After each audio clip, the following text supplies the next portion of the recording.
Good news po sa mga naghahanap ng malaking lote dyan sa GMA Cavite. Ang good news si Axea po, meron dyan Alta Tierra sa Ulais GMA Cavite. Meron din Suntorized na din po ang kanilang Linnea model, Jasmine single attach, Jasmine duplex, and yung Adeline single attach. So ito muna uunahin ko.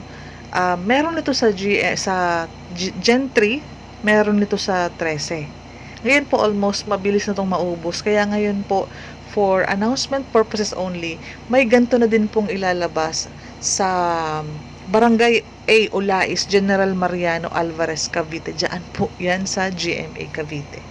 So, near Southwood, Alabang, and Laguna. Parehong-pareho po ang mga itsura ng ating Linnea model.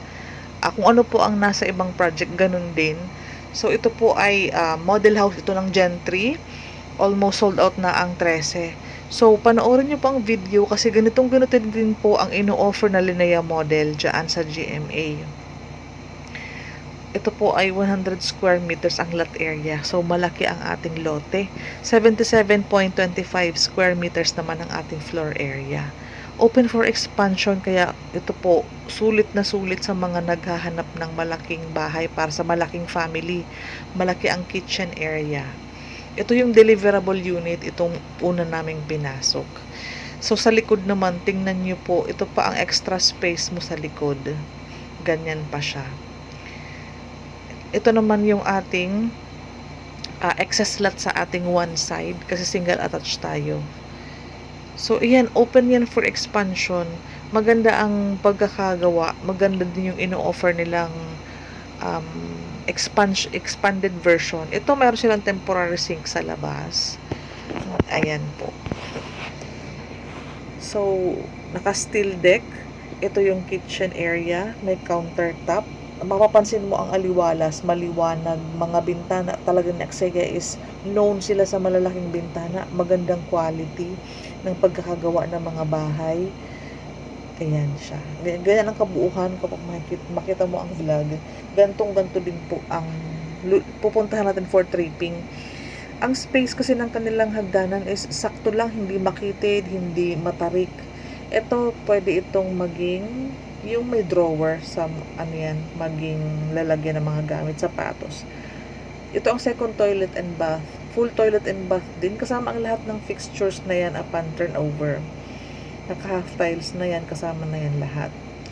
Ito, naka-open layout tayo sa ating sa ating second floor. Provision for 3 bedrooms. Ito, 2 bintana sa isang room. Yung gitna, isang bintana. So, check mo muna, ito yung harapan. Itong side na to. So, bintana. Yung dulong yun, possible third room yun, malapit sa toilet and bath. So, ganyan siya. Ito yung pinaka-deliverable. So, mapansin mo, ang laki ng extra space mo sa likod, sa labas, at saka sa other side, saka doon sa harapan. Ayan siya. Ganyan siya kaluwang. So, kasi 100 square meters po siya eh. Agan yung bahay mo is 77.25 square meters. Yung turnover po, yung deliverable. Pero yung expanded version po, ang laki, ang ganda ng naging kinalabas ng mga expanded version. Hiwa-hiwalay ang bahay, upon turnover, ganyan po ang mga single attached kapag nasa community ka na. Complete na po ang pagkakagawa ng labas, ganyang pintura. Ayan po, pati yung mga decorative stones sa labas. Ayan, kasama na yan sa turnover. Bali, ang loob mo lang po ang naka-bare. Kasi open ka nga for expansion. Magandang naka-bare type ka kasi magbabasag ka ng mga walls. Halimbawa, ang mga project ni Axea is pre-selling. Long-term ang down payment. Kaya maginhawa pa rin namang hulugan ang down payment kasi pre-selling siya. Kasi 'di ba po sa presyo ng mga ganitong bahay, medyo malaki siya. Kaya long term po ang down payment para mas mahaba mo siyang panahon na mahulugan, mas maliit or affordable lang, kaya lang hulugan ang down payment. Kasi may mga buyer tayong malalaki ang family na naghahanap talaga ng malaking bahay. May mga family na naghahanap ng malaking lot area kasi kailangan nila ng excess lot. Meron tayo, ayan, ganyan ang single attached na jasmine. Single attached na jasmine. Mas maliit ng bahagya kay Linnea. Si Linnea kasi ang pinakamalaki.